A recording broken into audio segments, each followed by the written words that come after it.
So for those of you that are joining in, I think this is our third episode of Total Thyroid. And I'm John Russell. I'm a head and neck endocrine surgeon. So all I do is thyroid and parathyroid surgery. I was formerly at Johns Hopkins and I directed the Thyroid Tumor Center at Johns Hopkins. And then in 2024, I left and started the Russell Center for Endocrine Health in Columbia, Maryland, which is kind of equidistant between Washington, D.C. and Baltimore, Maryland. Today's commentary is going to be focused a little bit more on the thyroid itself, what it is, how it works, what supplements are necessary to keep it working at full speed, how you can make sure that yours is working the right way, what you do if it's not working the right way, who you talk to, and then just kind of a little bit about quality of life.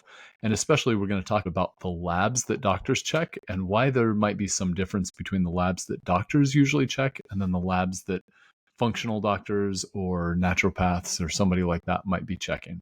So that's what we're going to focus on today. So first of all, what is your thyroid? Your thyroid is a butterfly-shaped gland that sits kind of in the middle of your neck, kind of at the base of your neck towards the bottom, right in the middle. And it has two lobes, half on the right, half on the left. On top of it, on either wing, is a parathyroid gland, and on the bottom is another parathyroid gland. And so you have four parathyroid glands that live close to the thyroid but have nothing to do with the thyroid except for being close to the thyroid. And because they are close to the thyroid, sometimes they even end up inside of the thyroid or they end up being affected by thyroid surgery. For right now, you just need to know it sits in the middle of your neck. And it's, you know how important it is because of how much blood supply it gets. It's one of the most vascular organs in your body. And that's so important because your thyroid has to secrete this hormone. And as your body is secreting these different hormones, T3 and T4, it is regulated by a pretty simple feedback loop. And you can think about it almost like your thermostat. If the levels of T3 and T4 get too high in your body, then it interacts with the gland in your brain, your pituitary gland inside of the middle of your brain, and your brain senses the amount of thyroid hormone, and it will decrease the amount of thyroid stimulating hormone, or TSH, that is secreted by your brain. And as soon as your thyroid gland stops receiving TSH, it is going to stop trying to make more thyroid hormone. Usually. And there are exceptions to this, like when you have Graves' disease or when you have something like a toxic nodule. In those situations, this process is dysregulated and separated. And that's why you have a problem, because you have too much thyroid hormone and your metabolism goes too quickly. But for most people, when they have their thyroid hormone, it's pretty tightly regulated. And one of the things that we talk about a lot is the range of your thyroid hormone. And this range is huge. And in order to understand why this range is so huge, you have to understand how we define what is normal in a medical laboratory. And if you go to get your blood drawn, what is normal? Normal doesn't mean anything about a pathologic process. Normal just means that you are within 95% of the population. And so because of that, there are people who feel like they're not well when they're either too high or too low, but technically normal. And to some degree, it is true that a lot of doctors, if your labs are in the normal range, we don't get as excited about it. And the reason for that is because of what we know thyroid hormone does. When you have thyroid hormone in excess in your body, it turns your metabolism higher than you want it to be. And for some people, some of those things are actually benefits, meaning that you can find it a little bit easier to lose weight. You might be able to eat a little bit more without seeing the weight come on. You might have a little bit more energy. You might not need to sleep as much. Those things can happen for some people with moderate amounts of too much thyroid hormone. And so for some people, it's a boon that they will actually try and take thyroid hormone in excess. The problem with that approach, and the reason that we don't do it for people, is because we know that it is a short-term gain that is essentially borrowing years off the tail end of your life. And so there have been numerous studies that look at over time, if your TSH level suggests that you have too much thyroid hormone in your body, then you are more likely to have heart problems up to and including dying from a heart problem. And cardiac arrhythmias, meaning that your heart has extra beats, are just extremely common the more thyroid hormone that you have in your body. And so for that reason, doctors are very hesitant. If you're inside of that normal range, we feel responsibility to not break you. Remember, in medicine, the rule is always first do no harm. And so there are times that patients might get very frustrated because they feel like they're just not living the way that they want to. And a doctor is a little bit more hands off. Remember, that's what you want us for. You want the idea of first do no harm. However, if you're a patient who's suffering from this, you do need to understand what you can do and how you can get help. And for me, when I'm talking to a patient who's a little bit frustrated with the system and how slow things are going, I try and explain why we go slow. And I try and explain why we aren't just dumping thyroid hormone on top of them and why we aren't using T3 right away and why we're doing these things. And it really comes back to the idea of first do no harm. And so we want to establish if a patient what the normal range is for them and when they feel good and when they don't feel good, when they feel well. Sorry, I should say that. When they feel well and then when they don't feel well. And that requires time. And then we will start to watch them over time and we'll check their labs over a period of time to see. And if patients are willing and engaged to be able to make a journal, and a lot of thyroid patients really are, and they can track, hey, when my TSH is 1.2, I feel pretty good. The weight is plus or minus exactly what I want it to be, and I've got enough energy. I still go to sleep at night. I don't need a nap in the middle of the afternoon. And that's kind of an idea for us that, hey, maybe 1.2 is what's normal for this patient. And as they drift closer to 2.7, maybe they're seeing a couple extra pounds come on, maybe they're losing some hair. All of these different things require time and patience. And one of the sad things about our current healthcare environment, really all around the world, but even in the United States, is that doctors don't have a ton of time. And so we are hesitant to hurt patients. We don't have a lot of time. And when there's something that's going to take time to be able to manage, something that is probably not killing a patient, it's sometimes hard to find a doctor who's willing to sit down and stop and pause and go over and say, hey, we have a plan for your thyroid hormone levels. Within the next year, we're going to make sure that we've got you figured out on a safe level of thyroid hormone and that you're taking the right drug, right dose, right hormone. Doctors don't like to call thyroid hormone a drug. We like to call it a hormone, not a drug, because that's what it is. But make sure we've got you on the right type of hormone for you so that you live your best life. And if doctors had all the time in the world, that would be easy to do. The problem with the current environment is that most insurance companies pay you as a doctor so little that you don't have more than about 5 minutes to sit down with a patient. And everything that you see as a patient that you're paying to that doctor is getting sucked up by somebody else inside of the system. And so it's just not financially responsible for a doctor to sit down and do that if they have to keep the lights on for other priorities. And it's a shame. It's not how it is. And if you care to listen about why we started the Russell Center for Endocrine Health, I'll point out to you that that's why we don't take insurance, is because I think that it's more important to pause and take the time with patients because they get better health. But I digress. This is about thyroid pathology and the current state of your thyroid, not about healthcare insurance and all the rest of that. So let's pull it back in here. So that's the reason that doctors tend to go a little bit slower with thyroid hormone and why they're okay with you living in that normal range. And they just want to make sure that they don't hurt you instead of maybe being as focused on optimizing you, which is what you see a lot of these influencers and different people. And you can go to naturopaths and you can go to all of these different people who are more focused on optimization. That's really the holy grail that all of us are looking for, is really to be optimized in our own healthcare, not just and in our own health and well-being, not just not going to die. And American healthcare right now, and most healthcare around the world, isn't really focused on optimizing you. And you can say that's good or bad. You can say that's because we're trying to keep costs down or whatever else. Again, that's not really the purpose of today's episode. So let's focus on the thyroid a little bit more. So thyroid controls metabolism. It does it through T3 and T4, which are secreted. T3 is the active form. T4 is the inactive form. I've heard it compared to like the reserve that your body draws out of when it needs the active form of T3. And then when your brain senses that you have enough T3 floating around, it'll kind of slow everything back down by decreasing your level of TSH. And that's why a low TSH actually means that you have too much thyroid hormone.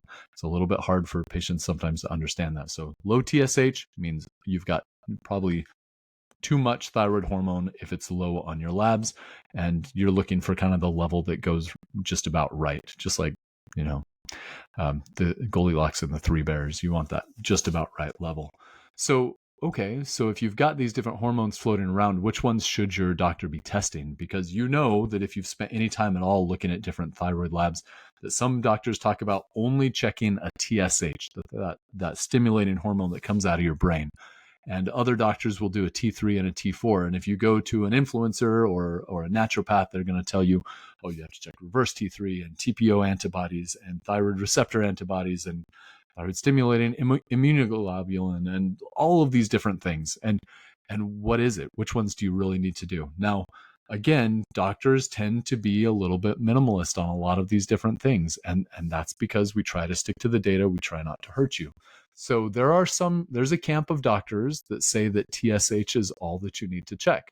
And that is pretty well supported by literature, meaning that if you follow patients and you look at their quality of life and how they're doing, and you put everybody together in a big, huge bucket, it turns out that TSH is probably the easiest and cheapest and simplest way to predict how most people are going to do. It's very safe, got a lot of studies about it, it's very reproducible, and it's easy for patients to check.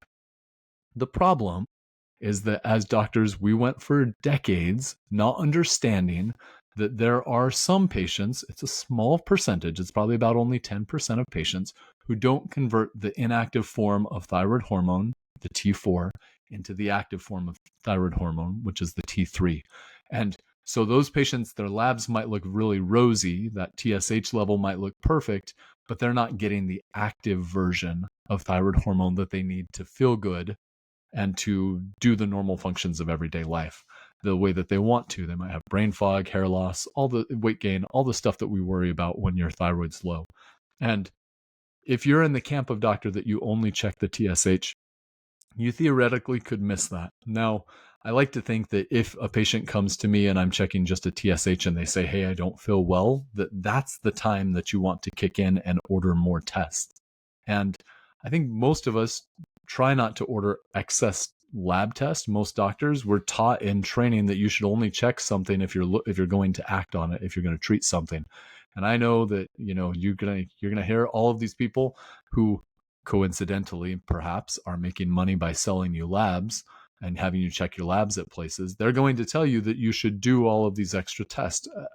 In general, I tend to be a little bit more of a minimalist, that if you're doing well, we don't need to check everything. And if you're not doing well, then let's start digging into things and let's try and find out why. The first thing that you're going to dig into after that is your levels of T3 and T4. And this is going to and so for a lot of patients, you'll just get a TSH, T3, and T4. If you are worried that they're going to be a little bit more nuanced or they're going to really want the extra data, sometimes you can do that.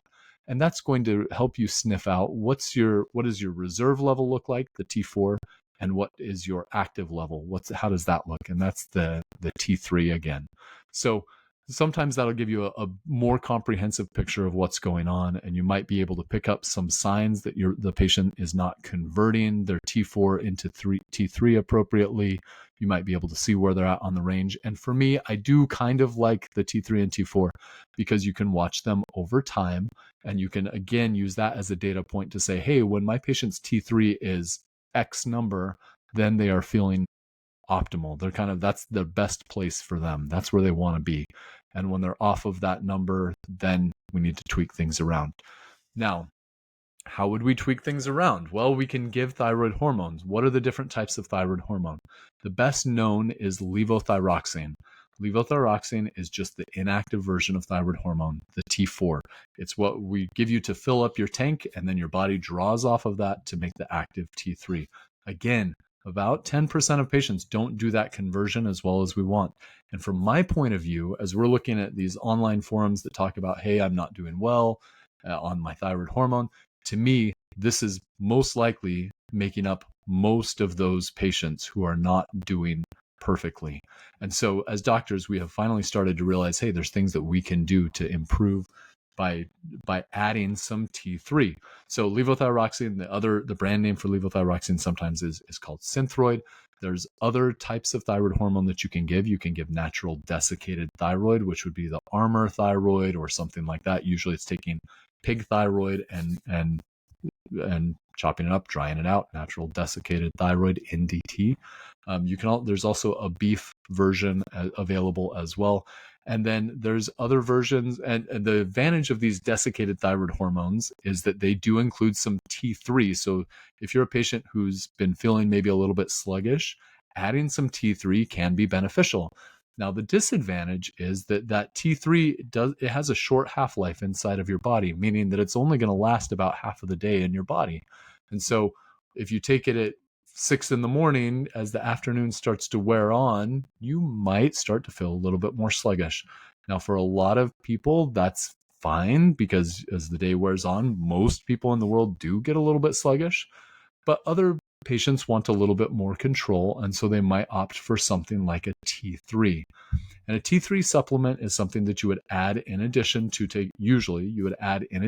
taking some Synthroid or the baseline levothyroxine, and you would take that either once a day for most patients or sometimes twice a day to give you a little extra kick and try and make you feel a little bit better. And those are usually the people that are just not converting the way that they want to.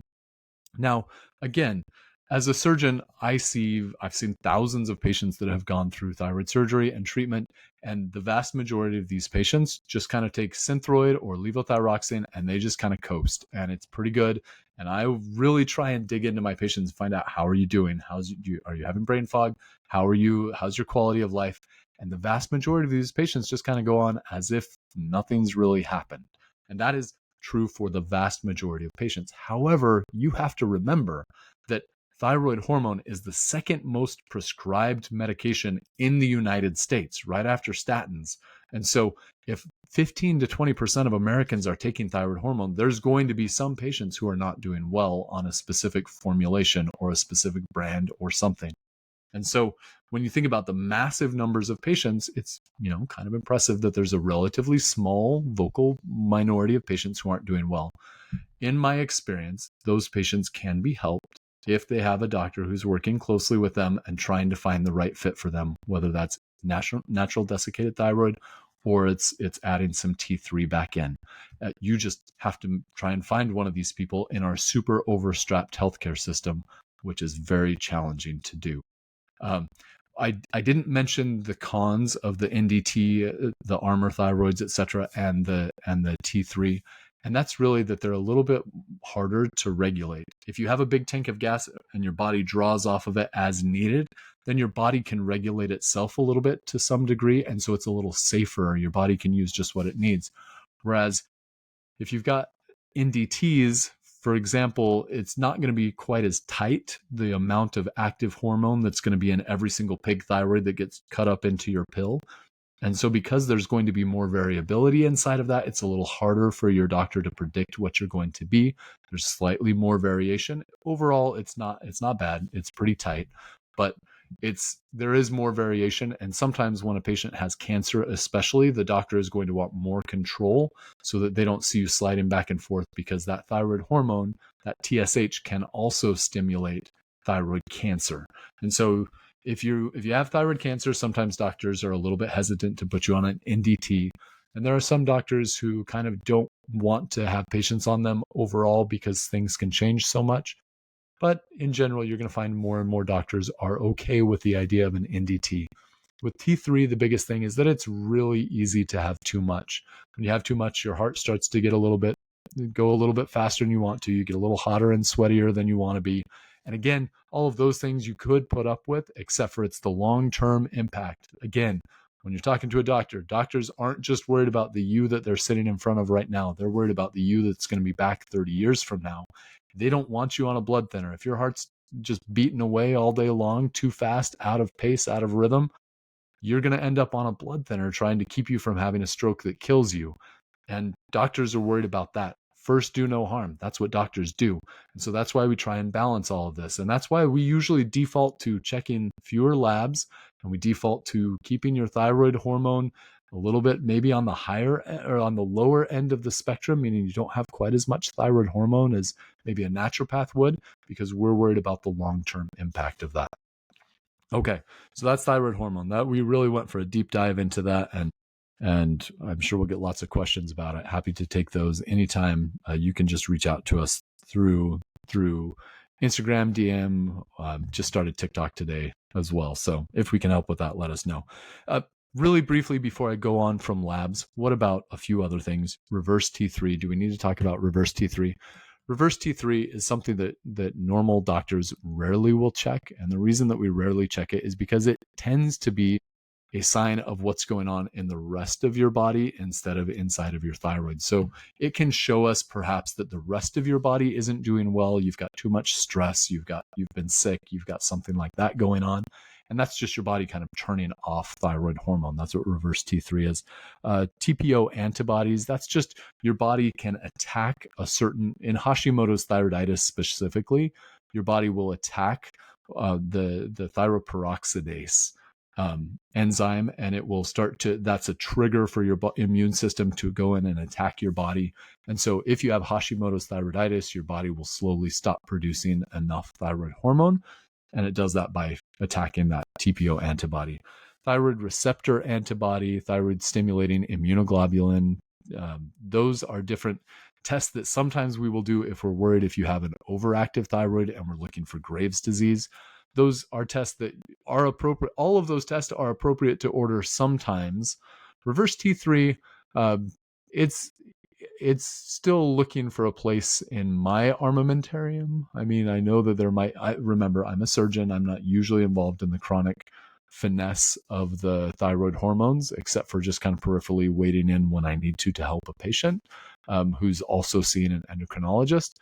But these other ones, there's a time and a place to order all of them. And so just like swinging with all of these labs, just throwing everything at the wall and seeing what sticks is a pretty expensive way to do healthcare, and it's usually not appropriate unless you're actually looking for something. So that's just something to think about as your doctors are doing that. What about some of these other tests? Iodine, selenium, like sure, we at this point in 2025, we can get a lot of tests for a lot of patients.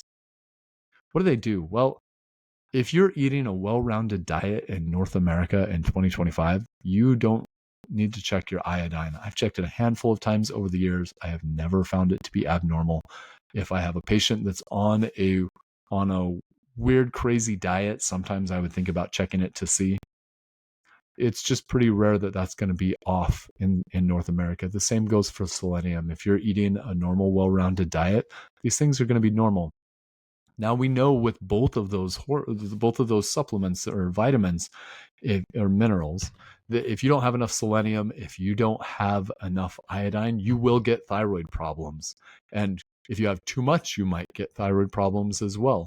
And so certainly worldwide, it is sometimes appropriate to check these different things. But in the United States in 2025, it's usually just an extra expense. And I try to discourage most patients from checking them.